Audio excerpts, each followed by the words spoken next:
அன்பு தேவனுடைய பிள்ளைகளே, ஆண்டவர் இயேசு கிறிஸ்துவின் நாமத்தினாலே உங்கள் யாவருக்கும் அன்பின் நல்வாழ்த்துக்கள். லீவியதான் என்கிற அந்த பதம் எந்த மொழியிலிருந்து வந்தது, அதை குறித்து வேத ஆராய்ச்சியாளர்கள் என்னென்னலாம் சொல்றாங்க, உலகத்தில் அதை குறித்து என்னென்ன பார்வைகள் இருக்கிறது அப்படிங்கிறத குறித்து தான் ஒட்டுமொத்தமா இன்னைக்கு அலசி ஆராய போறோம். ஹீப்ரு எபிரேய மொழியிலிருந்து பிறந்த சொல்லுதான் அந்த லிவியத்தான் என்கிற அந்த ஒரு பதம். லிவியத்தான் என்பது ஒரு குறிப்பிட்ட மிருகத்தை மட்டுமே குறிக்கக்கூடிய ஒரு சொல் அல்ல. இது எபிரேய மொழியில எப்படி பயன்படுத்தப்பட்டிருக்குன்னு பாருங்க. சுழன்று திரியும் ஒன்று, ஒரு கடுமையான பெருமை மிகுந்த கடல்வாழ் உயிரினம். இந்த லிவியத்தான் அப்படிங்கிற அந்த வேர் சொல்லு, அதுல இருந்து எடுக்கக்கூடிய சொல்லுக்கு என்ன சொல்றாங்கன்னா சேர்த்தல் அப்படிங்கிற ஒரு பதத்தையும் குறிக்கிறாங்க. லிவியத்தான் என்ற உடனேயே நமக்கு ஞாபகம் வருவதெல்லாம் என்னன்னு பாத்தீங்கன்னா, ஒரு பெரிய பாம்பு, வலு சர்ப்பம், அது சாத்தானுடைய அடையாளமா இருக்குது. இப்படி எல்லாம் நம்ம நிறைய விஷயங்களை பாக்குறோம். வெளிப்படுத்தின விசேஷத்துல கூட கடல்ல இருந்து அப்படி ஒன்று எழும்பி வரப்போகுது, ஒரு பெரிய மிருகம் எழும்பி வரப்போகுது, கர்த்தர் கடைசி நாட்களிலே அதை தண்டித்து நரகத்திலே தள்ள போகிறார் என்றெல்லாம் வெளிப்படுத்தின விசேஷத்துல நம்ம பார்க்க முடியும். ஆனா அதனுடைய வேர் சொல்லுக்கான அர்த்தம் என்ன சொல்றாங்கன்னா, சேர்க்கப்பட்டது என்கிற ஒரு பதமும் இதுல இருக்கிறது. என்ன சேர்க்கப்பட்டது, இது எதுவாக இருக்குன்னு சொல்லிட்டு இந்த வீடியோனுடைய இறுதி பகுதியில நான் கொடுக்கிறேன். இந்த பைபிள்ல சொல்லப்பட்ட லிவியத்தான் அப்படிங்கிறது இன்னைக்குமே பாத்தீங்கன்னா அப்படிப்பட்ட ஒரு உயிரினம் இருக்கிறதாக சிலர் நம்புறாங்க. அது சவுத் ஆப்பிரிக்காவுடைய கடல் பகுதியில பாத்தீங்கன்னா ஒரு பெரிய திட்டு ஒண்ணு காணப்படுகிறது. அது நீங்க பூமியின் உயரத்திலிருந்து அந்த திட்டை நீங்க பார்க்கும்போது எதுவோ ஒரு பெரிய நீண்ட பாம்பு போன்ற ஒரு முதலை போன்ற ஒரு வடிவம் கடலுக்கு அடியில படுத்திருப்பதை போல ஒரு பிக்சரை நீங்க பார்க்க முடியும். அது வலைதளங்கள்ல வைரலா பரவி வருது. அப்ப இவங்க என்ன சொல்றாங்கன்னா, இறுதி நாட்கள்ல இந்த மிருகம் தான் எழும்பி வந்து அதை அழிக்க போகுது, இனிமே இந்த மிருகம் உயிரோடு இருக்கிறதாக சிலர் என்ன செய்யறாங்க, நம்புறாங்க. நீங்க சீனாக்காரங்க கூட பார்க்கும்போது பாத்தீங்கன்னா, அவங்க டிராகன் அப்படிங்கிற ஒரு வலு சர்ப்பத்தை குறித்து அவங்க எடுத்து வச்சிருப்பாங்க. அவங்களுடைய நாட்டினுடைய முக்கியமான ஒரு சின்னமாக அந்த டிராகன் இன்றைக்கும் செயல்பட்டுக்கிட்டு இருக்குது. ஆனா அந்த டிராகன் ஒன்றை யாருமே உயிரோடு பார்த்ததில்லை. உலக லெவல்ல பாத்தீங்கன்னா சர்ப்பம் அப்படிங்கிற விஷயத்துக்கு மக்கள் எல்லாரும் அஞ்சி பயப்படுகிற ஒரு விஷயத்தையும் நம்மால பார்க்க முடியுது. தீமையினுடைய அடையாளத்தை குறிப்பதற்காகவே வேதாகமத்திலே இப்படி உருவகமாக இந்த வசனங்கள்லாம் சொல்லப்பட்டிருக்கிறது என்று பல வேத வல்லுநர்கள் அவங்க கருதுறாங்க. எங்கெல்லாம் நீங்க லிவியத்தான் அப்படின்னு பாக்குறீங்களோ அங்கெல்லாம் பாத்தீங்கன்னா துன்மார்க்கமான சக்தியின் உருவகமாக அது வர்ணிக்கப்பட்ட விஷயமாகத்தான் நம்ம பார்க்க முடியுது. அதுபோல லிவியத்தான் என்பது ஒரு பாம்பை மட்டும் குறிப்பதாக வேதத்துல இல்லை. நம்முடைய மொழிபெயர்ப்புல பாத்தீங்கன்னா அது பாம்பை குறிப்பதாக சில வசனங்கள், அதாவது ஏசாயா 27 இப்படிப்பட்ட வசனங்கள்ல எல்லாம் அந்த பெரிய பாம்பு என்பதாக குறிப்பிடப்பட்டிருக்குது. ஆனா லிவியத்தான் என்பது நான் ஏற்கனவே சொன்ன அடிப்படையில அது ஒரு உருவக சொல். எபிரேயர்கள் பயன்படுத்தக்கூடிய ஒரு உருவக சொல், பொதுவான உருவக சொல்லாகத்தான் இருக்கிறதே ஒழிய அவர்கள் பாம்பு என்று அதை குறிப்பிட்டு சொல்லவில்லை. சில இடங்கள்ல பாத்தீங்கன்னா லிவியத்தான் என்கிற அந்த எபிரேய சொல்லை முதலைகள் என்று மொழிபெயர்த்திருக்கிறாங்க. ஒரு சில இடங்கள்ல பார்க்கும்போது அதை நீண்ட பெரிய திமிங்கலத்துக்கு ஒப்பாக குறிக்கப்பட்டிருக்குது.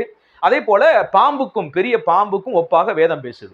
நீங்க சங்கீதம் 74:14 வசனத்தை வாசிக்கும் போது அங்க நம்ம வாசிப்போம், முதலைகளின் தலையை நறுக்கினார் அப்படிங்கிறது பாத்தீங்கன்னா ஹீப்ருவினுடைய அந்த ஒரிஜினல் மொழிபெயர்ப்புல பாத்தீங்கன்னா லிவியத்தான் என்பதாகவே இருக்கிறது. அதே போல 104வது சங்கீதத்திலையும் ஆண்டவர் வந்து கடல்ல சஞ்சரிக்கிற விளையாடும்படி நீர் உண்டாக்கின திமிங்கிலங்கள் அப்படின்னு வாசிக்கிறோம் பாத்தீங்களா, அந்த திமிங்கிலத்திற்கும் லிவியத்தான் என்றே, ஏன்னா லிவியத்தான் என்று எபிரேயர்கள் எப்படி எந்த அர்த்தத்திலே அதெல்லாம் பயன்படுத்தி இருக்கிறாங்க, கடலில் வாழும் ஒரு பெரிய விலங்கு என்பதைத்தான் மையப்படுத்தி எழுதியிருக்கிறாங்க. சோ அதுக்கு தான் அவங்க லிவியத்தான் அப்படிங்கிற பெயர் சுட்டி இருக்கிறாங்க. ஆனா அதை மொழிபெயர்ப்பாளர்கள் அது என்னவாக இருக்கும் என்று இவர்கள் நமக்கு கருத்தை புரிந்து கொள்ளும்படி இந்த வார்த்தைகள்லாம் எடுத்து பயன்படுத்தி இருக்காங்க. ஆனா நீங்க சங்கீதம் 74 பார்க்கும்போது அப்பட்டமாக அங்க வாசிக்க முடியும், அது ஒரு உருவகமான சொல் என்பதை உங்களால் புரிஞ்சுக்க முடியும். அதை வாசிக்கிறேன், கவனிங்க. சங்கீதம் 74:14, தேவரீர் முதலைகளின் தலைகளை நறுக்கி போட்டு அதை வனாந்திரத்து ஜனங்களுக்கு உணவாக கொடுத்தீர். நீங்க நல்லா கவனிக்கணும். மேக்சிமா நமக்கு எல்லாருக்குமே தெரியும், முதலைகள் கடல்ல வாழாது. சில முதலைகள் கடலிலே வாழக்கூடிய தன்மை பெற்றதாக இருந்தாலும் தொடர்ந்து பார்த்தீங்கன்னா அது வந்து கடல்லையே வாழக்கூடிய ஒரு உயிரினம் முதலைகள் இல்லை. அது ஒரு நன்னீர் உயிரினமாகவே இருக்குது. மற்ற குளங்கள், குட்டைகள் போன்ற இடங்களையும் அது வாழுமே ஒழிய கடலிலே நிரந்தரமாக வாழக்கூடிய உயிரினமாக முதலைகள் இல்லை. ஆனா சில முதலைகள் கடலிலேயும் வாழ தங்களை பக்குவப்படுத்தி கொண்ட சில வகை முதலைகள் இருக்கிறதாக சொல்றாங்க. ஆனா நீங்க இந்த இடத்துல வாசிக்கும் போது இதை ஒரு உருவகமாகவே சங்கீதக்காரன் பாடுகிற விஷயத்தை, இந்த பாடல் நீங்க எங்க வாசிக்க முடியும், யாத்திராகம புத்தகத்திலே இஸ்ரவேல் மக்கள் அந்த சிவந்த சமுத்திரத்தை கடந்து வந்தது பிறகு பாடின பாடல் தான் இந்த பாடல். அந்த பாடலை தான் நம்ம இந்த 74வது சங்கீதமாக இங்க வாசிக்கிறோம். அப்ப அந்த இடத்துல அவர்கள் அந்த சிவந்த சமுத்திரத்தை தாண்டி வந்ததை குறித்து பாடலாக எழுதுறாங்க. என்னைக்குமே இந்த பாடல் நடைகள், கவிதை நடைகள் அப்படிங்க பார்க்கும்போது நிறைய உருவகம் அதிலே கலந்து நிற்கும். நேரடியாக அதனுடைய சொல்லை நம்ம அப்படி இருக்க முடியாது. இந்த இடத்துலையும் ஆண்டவர் என்னமோ முதலைகளின் தலையை நறுக்கி முதலைகளை ஜனங்களுக்கு உணவாக கொடுத்தார் என்று நம்ம யாத்திராகம புத்தகத்தில எல்லாம் வாசிக்கிறது இல்லை. ஆனா ஒரு பாடல் வெளியில நம்ம பார்க்கும்போது அப்படி எழுதப்பட்ட விஷயத்தை நம்ம பார்க்கிறோம். இதற்கு மேல உள்ள வசனத்தை கொஞ்சம் கவனிங்களேன். தேவரீர் உம்முடைய வல்லமையினால் சமுத்திரத்தை இரண்டாக பிளந்து ஜலத்தில் உள்ள வலு சர்ப்பங்களின் தலைகளை உடைத்தீர் என்று பார்க்கிறோம். இதை நீங்க யாத்திராகம புத்தகத்துல பார்க்கும்போது ஆண்டவர் சமுத்திரத்தை ரெண்டா பிளந்தாருன்னு தான் இருக்கிறே ஒழிய அங்க வலு சர்ப்பங்களின் ஒரு கூட்டமைப்பு பேசுறாரு. வலு சர்ப்பம் என்று நம்ம ஒற்றை சொல்லில சாத்தானுடைய காரியத்தை நம்ம ஐடென்டி பண்ணுவோம். ஆனா இந்த குறிப்பிட்ட வசனத்தை பாருங்க, வலு சர்ப்பங்களின், அதாவது பன்மையில நிறைய வலு சர்ப்பங்களின் அப்படின்னு போகும்போது இதனுடைய அர்த்தத்தை நீங்க புரிஞ்சுக்கணும். அப்ப இந்த இடத்துல உருவகமாக அங்கே எகிப்திய ஜனங்களைத்தான் குறிக்கிற சொல்லாக இந்த வலு சர்ப்பம் என்கிற அந்த சொல் பயன்படுத்தப்பட்டிருக்குது. ஏன்னா இந்த எகிப்தியர்கள் சுத்தி நைல் நதி சூழ்ந்த அந்த நிலப்பரப்புல தான் இவங்க வாழ்ந்திருக்கிறாங்க. மெயினா எகிப்தியர்கள் வழிபட்ட ஒரு கடவுள் யாருன்னு கேட்டீங்கன்னா முதலை. அது நைல் நதியில வாழ்கிறனால அந்த தலை முதலை வடிவமா இருக்கும், உடம்பு ஃபுல்லா மனித வடிவமா இருக்கும். இந்த தெய்வத்தை அவர்கள் பிரதானமாக தெய்வமாக, நீர்நிலைகளின் ஆசீர்வாதத்தின் கடவுளாக, இயற்கையை ஆளுகிற கடவுளாக எகிப்தியர்கள் நம்பி வழிபட்டு கொண்டு வந்தாங்க. அப்ப எகிப்தியர்களை அங்கிருக்கிற சுற்றியுள்ள ஜனங்கள் பார்த்தீங்கன்னா எகிப்தியர்களை முதலை வல்லமை கொண்டவர்கள் என்பதாக அவர்களை பாவித்த ஒரு வரலாற்று குறிப்புகளும் உண்டு. அந்த அடிப்படையில எகிப்தியர்களை தேவன் சிவந்த சமுத்திரத்திலே வைத்து அழித்த அந்த காரியத்தை தான் உருவகமாக என்ன செய்யறாங்கன்னா இஸ்ரவேல் ஜனங்கள் இங்க பாடுகிற விஷயத்தை நம்மால பார்க்க முடியுது. அப்ப லிவியத்தான் என்கிற சொல் இந்த இடத்திலே எபிரேய மொழியிலே நாம் முதலைகள்னு வாசிச்சாலும் ஆனா சரியான சொல் என்னன்னா அது லிவியத்தான் என்பதாகவே குறிப்பிடப்பட்டிருக்குது. அதாவது நீர்லே அந்த சமுத்திரத்திலே வாழ்ந்த பெரிய நீண்ட கடினமான ஒரு விலங்கை ஆண்டவர் அளித்தார் என்பதாக அதனுடைய பொருள். யாரை குறிக்கிறது? பார்வோனுடைய வல்லமையையும் அதிகாரத்தையும் தேவன் சிவந்த சமுத்திரத்திலே ஒழித்து போட்டார் என்பதை அவர்கள் பாடல் வழியிலாக இப்படி உருவகமாக குறிப்பிடுறாங்களே ஒழிய இது நேரடியாக முதலைகளை குறிக்கிற சொல் அல்ல, லீவியத்தானை குறிக்கிற சொல் அல்ல. அதே போல நீங்க பாத்தீங்கன்னா ஏசாயாவினுடைய புத்தகத்திலே 27ஆம் அதிகாரத்திலே ஒரு பெரிய சர்ப்பத்தை குறித்து அங்க வாசிக்கிறோம். அங்கேயும் பாத்தீங்கன்னா 3 விதமாக அந்த சர்ப்பம் பிரிக்கப்பட்டிருக்கிறத பார்க்கிறோம். அதுவும் உருவகமாக சில சாம்ராஜ்யங்களை குறித்து சொல்லப்பட்ட வசனமாகவே அங்க இருக்கும். அந்த வசனத்தை வாசிக்கிறேன், கவனிங்க. ஏசாயா 27:1, அக்காலத்திலே கர்த்தர் லிவியத்தான் என்னும் நீண்ட பாம்பை, லிவியத்தான் என்னும் கோலனான சர்ப்பத்தை கடிதும் பெரிதுமான பலத்ததுமான தமது பட்டயத்தால் தண்டிப்பார், சமுத்திரத்தில் இருக்கிற வலு சர்ப்பத்தை கொன்று போடுவார். இங்கும் இந்த இடத்துல வலு சர்ப்பம் என்பது கோணலான சர்ப்பம் என்பதும் லிவியத்தான் என்று 3 வகையாக இந்த இடத்துல அந்த பாம்பை அடையாளப்படுத்தி உருவகப்படுத்தி இந்த வசனம் குறிப்பிடுது. ஆக்சுவலா இந்த வசனம் என்ன சொல்லுது? நீங்க ஏசாயா சொல்லுகிற எல்லா வசனங்களையும் நீங்க வாசிக்கும் போது உருவகமாக நீண்ட பாம்பு என்பது எதனுடைய அடையாளமா இருக்கிறது? இந்த ஏசாயா புத்தகத்துல நீண்ட பாம்பு என்று சொல்லக்கூடிய விஷயம் அசீரிய சாம்ராஜ்யத்தையும், வலு சர்ப்பம் என்று சொல்லக்கூடிய விஷயம் பாபிலோனிய சாம்ராஜ்யத்தையும், கடலில் நடுவிலே இருக்கிற அசுர விலங்கு என்று சொல்லக்கூடிய அந்த பதம் அந்த சர்ப்பம் என்கிற பதம் எகிப்தையும் குறிக்கக்கூடிய சொல்லுதான். அப்ப ஏசாயா 27லும் இங்கே சொல்லப்பட்ட இந்த வசனம் உருவகமாக சாம்ராஜ்யங்களை பற்றி சொல்லக்கூடிய சொல்லுதான். அந்த சாம்ராஜ்யங்களை தேவன் கவிழ்த்து போடுவார் என்பதை குறிக்கக்கூடிய சொல்லாகவே பயன்படுத்தப்பட்டிருக்கிறது.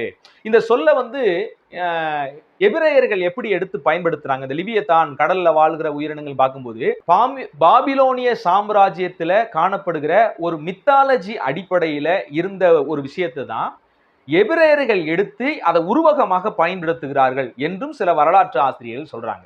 லிவியத்தான் என்பது வேதாகமத்திலே பார்த்தீங்கன்னா உருவகமாக தீமையான காரியத்துக்கு உருவகமாக, தீய சாம்ராஜ்யத்துக்கு விரோதமான ஒரு உருவகமாக, பெருமையின் அடையாளமான சில சாம்ராஜ்யத்தினுடைய உருவகமாகத்தான் லிவியத்தான் என்கிற பதம் பயன்படுத்தப்பட்டிருக்கிறது.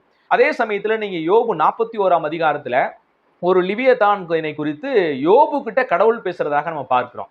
அங்க எல்லாம் பாத்தீங்கன்னா அந்த வார்த்தைகள் ஒவ்வொன்றும் பிரம்மாண்டமா இருக்கும். அதை வாசிக்கும் போது உண்மையிலேயே நம்ம இந்த கிராபிக்ஸ்ல காமிக்கிற டைனோசரை தான் ஆண்டவர் பேசுறாரோ அப்படிங்கிறது போன்று ஒரு தோற்றம் அளிக்கும். இல்லைன்னா சீனர்கள் பயன்படுத்துற டிராகனை தான் ஆண்டவர் குறிச்சு பேசுறாரோ அப்படிங்கிற மாதிரி இருக்கும். ஆனா ஆக்சுவலா நீங்க எபிரேய மொழியில பார்க்கும்போது கடலில் வாழ்கிற நீண்ட பெரிய மிருகம் என்று அந்த பதத்தில் அங்க குறிப்பிடப்பட்டு அந்த மிருகம் எப்படியெல்லாம் இருக்குது, எப்படியெல்லாம் கடினமாக அது உடம்பு இருக்குது, அது நாசியில எப்படியெல்லாம் இருக்குது, இப்படியெல்லாம் தேவன் பேசுகிறதாக அங்கு வரும். ஒருவேளை கடல்ல இருக்கிற வேறு ஏதோ உயிரினத்தை ஒப்பிட்டு கூட அன்றைக்கு இருந்த யோபுக்கு பேசியிருக்கலாம். அன்றைக்கு அந்த விலங்கின் மேல நீ தூண்டி போட்டு பிடிக்க முடியுமா, குரட்டினால அதனுடைய மூக்கணி பிடிக்க முடியுமா, அதனுடைய உடம்பு இப்படி எல்லாம் இருக்கும், வளையங்கள் எல்லாம் அது செல்லாது, ஈட்டியெல்லாம் அதை கிழிக்க முடியாது அப்படிலாம் சொல்றாரு. ஆனா இந்த யோபுவினுடைய 41ஆம் அதிகாரம் எழுதப்பட்ட அந்த காலகட்டத்தை நீங்க நோக்கி பார்க்கணும். அன்னைக்கு பாத்தீங்கன்னா நாம இன்னைக்கு இருக்கிறதான ஆயுதங்கள் எல்லாம் அன்னைக்கு கிடையாது. அன்னைக்கு வச்சிருந்த அந்த ஆயுதங்களே பாத்தீங்களா, ஏதோ ஒரு ஈட்டியை குறிச்சு பேசுறோம், வளையங்களை குறிச்சு பேசுறோம், தூண்டில குறிச்சு ஆண்டவர் அடையாளமா பேசுவாரு. அப்ப இன்னைக்கு இருக்கிற அளவுக்கு இருப்பு ஆயுதங்களுடைய வலிமை அன்னைக்கு யோபு புத்தகத்தை காலத்துல பொறுத்த வரைக்கும் இருந்திருக்காது. ஏன்னா யோபு வாழ்ந்த காலம் பார்க்கும்போது ஆபிரகாமினுடைய காலத்துக்கு ஒத்த காலத்துலதான் யோபு வாழ்ந்தார். ஆக்சுவலா பாத்தீங்கன்னா ஆபிரகாமினுடைய சமகாலத்திலே வாழ்ந்தவர் தான் யோபு என்று வேத வல்லுநர்கள் பெரும்பாலும் நம்புகிறார்கள். அந்த அடிப்படையில பார்க்கும்போது ஆபிரகாமின் காலத்திலே வாழ்ந்தவராகத்தான் இருக்க முடியும். அப்ப அந்த நாட்களில எந்த ஒரு வெப்பன்ஸ் சம்பந்தப்பட்ட ஒரு காரியம் எல்லாம் அன்னைக்கு அவங்க கிட்ட எல்லாம் இருக்காது. ஒரு சின்ன கத்தி ஒரு வாளை வச்சு அவங்க சண்டை போட்டிருப்பாங்க ஒழிய பெரிய அளவுல அவங்க கிட்ட ஆயுதங்கள் இருந்ததாக இல்லை. இன்னைக்கெல்லாம் ஒரு இன்னைக்கு வச்சிருக்கிற வெடிகுண்டை போட்டோம்னா ஒரு நாடே அழிஞ்சு போயிடும். அப்படிப்பட்ட நியூக்ளியர் வெப்பன்ஸ் எல்லாம் இன்னைக்கு கண்டுபிடிச்சு வச்சிருக்கிறோம். ஆனா அன்றைய காலகட்டத்தில் இந்த மாதிரி வெப்பன்ஸ் எல்லாம் இல்லை, துப்பாக்கிகள் இல்லை, பெரிய பெரிய வலிமையான போர் ஆயுதங்கள்லாம் இல்லாத ஒரு காலத்திலே குறித்து பேசுகிறார். அப்ப அந்த விலங்கை குறிச்சு நீ இதெல்லாம் போட்டு அதை பிடிக்க முடியாது அப்படின்னு பேசும்போது ஒருவேளை அது வரலாற்றாசிரியர் என்ன சொல்றாங்கன்னா, கடலிலே வாழ்கிற நதிகளிலே வாழ்கிற ஒரு பெரிய முதலையை குறித்து தான் அங்கே உருவகமாக பேசுகிறாரு. அன்னைக்கு யோபினுடைய காலத்திலே முதலைகள் என்பது மிக வலிமையான ஒரு உயிரினமாக இருந்திருக்கிறது. எல்லா மக்களும் அதை பார்த்து அஞ்சுகிற அளவுக்கு அது இருந்திருக்கிறது. ஏன்னா அன்னைக்கு அதை வேட்டையாடி கிழிக்கக்கூடிய அளவுக்கு ஒரு பெரிய ஆயுதங்கள் இல்லாத ஒரு சூழ்நிலை தான் ஆபிரகாமுடைய காலம். மனிதர்களோடு அவங்க சண்டையிட்டாலும் பெரிய பெரிய விலங்குகளை அழிக்கக்கூடிய லெவல்ல அவங்க கிட்ட ஆயுதங்கள் இல்லை. ஸோ அந்த காலத்துல நம்ம வாசிக்கணும். ஒரு வேத பகுதியை வாசிக்கும் போது அந்த காலகட்டத்திலே போய் வாசிக்கும் போதுதான் அங்க பயன்படுத்தக்கூடிய சில விஷயங்கள் குறித்ததான காரியங்கள் நம்மளால உள்வாங்கிக் கொள்ள முடியும். அதனாலதான் கர்த்தர் அப்படி பேசுறார். மற்றபடி அது நாசியில நெருப்பு வரும் இதெல்லாம் காரியமெல்லாம் உருவகமாக தேவன் பேசியிருக்க முடியும் என்பதாகத்தான் பல வரலாற்று ஆசிரியர்கள் குறிப்பிட்ட விஷயத்தை யோபு 41ஆம் அதிகாரத்தை குறித்து நம்ம பார்க்கிறோம். ஆனா கர்த்தர் அதை ஏன் அந்த இடத்துல அந்த லிவியத்தானை குறித்து அங்க பேசி யோபுக்கு நினைப்புட்டான்னு கேட்டீங்கன்னா, கர்த்தர் பேசுகிற வார்த்தையை பாருங்க. யோபு 41:11 கர்த்தர் யோபுட்ட கேட்கிற கேள்வியை பாருங்க. 10ஆம் வசனம், அதை எழுப்பத்தக்க தைரியம் இல்லாதிருக்க எனக்கு முன் நிற்பவன் யார்? ஒரு ஒரு கடல்ல வாழ்ற ஒரு பெரிய உயிரினத்தையே உங்களால மேற்கொள்ள முடியாது இருக்கிற போது, அந்த வலிமை இல்லாத போது, அது எல்லாவற்றையும் படைத்த எனக்கு முன் நிற்கத்தக்கவன் யார்? நீ நிப்பியா? என்கிட்ட எழும்பி கேள்வி கேட்க உன்னால முடியுமா? அப்படிங்கிறதான் கடவுளுடைய சொல்லா இருக்கிறது. இந்த பகுதியிலே நாம் பார்க்கிற லிவியத்தான் என்பது அன்றைய காலகட்டத்திலே மக்கள் கடினமாக பார்த்த ஒரு கடல்வாழ் உயிரினத்தை குறித்து தேவன் பேசுகிறாரே ஒழிய, இன்னைக்கு நம்ம பார்க்கிறபடி ஏதோ பெரிய ஒரு டைனோசரை பத்தி ஆண்டவர் அங்க பேசுறார் அப்படின்னு நம்ம எடுத்துக்கொள்ள வேண்டிய அவசியம் இல்லை. ஏன்னா வேதாகமத்தை பொறுத்த வரைக்கும் பல இடங்களிலே சில சொற்கள் ஏதோ ஒரு விலங்குக்கு ஒப்பிட்டு அல்லது கற்பனைக்கு எட்டாத ஒரு உயிரினத்தை ஒப்பிட்டு நிறைய இடங்களிலே உருவகமாக தேவன் பேசியிருக்கிறார். இப்ப நீங்க தானியேல் புத்தகத்தை எடுத்து வாசிக்கும் போது அங்க நம்ம பார்க்கிறோம் 4 கொம்புகள் உள்ள ஒரு மிருகத்தை பார்த்தேன் அப்படின்னு அந்த இடத்துல எழுதப்பட்டிருக்கு. 4 கொம்புகள் உள்ள மிருகம் எப்படி இருக்கும்? இன்னைக்கு கிராபிக்ஸ்ல கற்பனையா புலிக்கு ஏதோ 4 கொம்பு இருக்கிற மாதிரி, சிங்கத்துக்கு 4 கொம்பு இருக்கிற மாதிரி இதெல்லாம் இன்னைக்கு கிராபிக்ஸ்ல பண்றாங்க. ஆனா அந்த இடத்துல எழுதப்பட்டிருக்கு பொதுவாக 4 கொம்புள்ள ஒரு மிருகத்தை பார்த்தேன் அப்படின்னு எழுதியிருக்குது. அது என்ன நேரடியா ஏதோ 4 கொம்பு வச்ச மிருகத்தை குறித்து அங்க இருக்குதா பேசப்பட்டிருக்கான்னு கேட்டா இல்ல. அது உருவகமாக சாம்ராஜ்யங்களை குறித்து பேசுகிறது. அந்த கிரேக்கம் 4 சாம்ராஜ்யங்களாக பிரிக்கப்படுகிற ஒரு விஷயத்தை குறித்து தான் அங்க எழுதப்பட்டிருக்கே ஒழிய நேரடியாக ஏதோ 4 கொம்புள்ள மிருகம் இருக்கிறது என்று நம்ம எடுத்துக்கொள்ள முடியாது. இப்படி நீங்க வெளிப்படுத்தின விசேஷம் முழுக்கவும் பார்க்கும்போது நிறைய உருவகமாக சில விஷயங்களே அங்கே பேசப்பட்டிருக்கும். நேரடியாக நீங்க அதையெல்லாம் எடுக்கக்கூடாது. நம்ம ஓவராலா நம்ம பார்த்திருக்கிறோம் லிவியத்தான் என்பது வேதாகமத்திலே எப்படி அது பயன்படுத்தப்பட்டிருக்குது, ஒரு விலங்குக்கு ஒப்பாக பேசினாலும் அது ஒரு சாம்ராஜ்யத்துக்கு ஒப்பிட்டு தான் நிறைய இடங்கள்ல இதை குறித்து பேசப்பட்டிருக்கு நம்ம பார்த்தோம். அது மாதிரி நான் ஃபர்ஸ்ட் சொல்லியிருப்பேன், இந்த லிவியத்தான் என்கிற சொல்லுக்கு புகுத்தப்படுதல், புகுத்தப்பட்டது அப்படிங்கிற ஒரு சொல் இருந்ததாக உங்களுக்கு நான் சொன்னேன். இந்த புகுத்தப்பட்டது என்னவா இருக்கும்? ஏன் இப்படி உருவகமாக லிவியத்தானை குறித்து வேதம் முழுக்கவும் பேசப்பட்டிருக்கு? அதுவும் பெரும்பான்மையான இடங்கள்ல சர்ப்பத்துக்கு ஒப்பனையாக, வலு சர்ப்பத்துக்கு ஒப்பனையாக பேசப்பட்ட விஷயத்தை நம்ம பார்க்கிறோம். பெரிய நீண்ட பாம்பு என்றெல்லாம் அதுல குறிக்கப்பட்டிருக்கும். இது என்னவாக இருக்கும்னு நான் பார்க்கும்போது, பொதுவாக நான் ஏற்கனவே சொன்ன அந்த வார்த்தையின் அடிப்படையில ஒரு தீமைக்கு அடையாளமாக, பெருமைக்கு அடையாளமாக, செருக்குக்கு அடையாளமாகவே இந்த லிவியத்தான் என்கிற அந்த சொல் வேதாகமத்திலே பல இடங்களிலே பயன்படுத்தப்பட்டிருக்குது. அந்த செருக்கான சாம்ராஜ்யத்தை, பெருமைமிக்க சாம்ராஜ்யத்தை தேவன் தாழ்த்தி போடுகிறார் என்பதாகவே வேதாகமத்தில் குறிக்கப்பட்டிருக்கும் போது, இந்த சேர்க்கப்பட்டது என்கிற சொல்லுடைய பதம் என்னன்னா, ஏதேன் தோட்டத்துல மனிதனுக்குள்ள சாத்தானுடைய வீரியம் சுருகப்பட்டு சேர்க்கப்பட்டிருக்கிறது. ஒவ்வொரு மனிதனுக்குள்ள என்ன செய்து அந்த சாத்தானுடைய தீமையான காரியங்கள், பெருமை மிகுந்த காரியங்கள், அகம்பாவம் பிடித்த காரியங்கள், இதெல்லாம் சாத்தானுக்கு சொந்தமாக இருந்த குணாதிசயங்களோ அதெல்லாம் இன்னைக்கு பாத்தீங்கன்னா மனிதர்களுக்குள்ள இருக்குது. சோ லிவியத்தான் என்கிற சொல் இப்ப சேர்க்கப்பட்டதுன்னு எபிரேய வார்த்தையிலிருந்து வந்த வடிவத்தை இப்ப நீங்க ஓரளவுக்கு புரிஞ்சிருப்பீங்கன்னு நினைக்கிறேன். சாத்தானுடைய சுவாபம், லிவியத்தானுடைய சுவாபம் இன்றைக்கு நிறைய மனிதர்களுக்குள்ள இருக்குது. அப்ப கர்த்தர் இதையெல்லாம் அழிச்சு தம்முடைய சாம்ராஜ்யத்தை ஸ்தாபிப்பார் அப்படின்னு வெளிப்படுத்தின விசேஷத்துல பார்க்கும்போது, மனிதர்களுடைய எல்லா அகம்பாவத்தையும், மேட்டிமையையும், சாத்தானுடைய எல்லா குணாதிசயங்களையும் இறுதி நாட்களிலே தேவன் அழித்து தம்முடைய பிள்ளைகளை களஞ்சியத்திலே சேர்த்து தம்மோடு இருக்கும்படி கொண்டு போக போறார். சோ இதை நீங்க புரிஞ்சிருப்பீங்க நம்புறேன். பிரயோஜனமா இருக்குன்னு நம்புறேன். கர்த்தர் உங்களை ஆசீர்வதிப்பாராக. தொடர்ந்து வேதத்தை ஆராய்ந்து பாருங்கள். God bless you.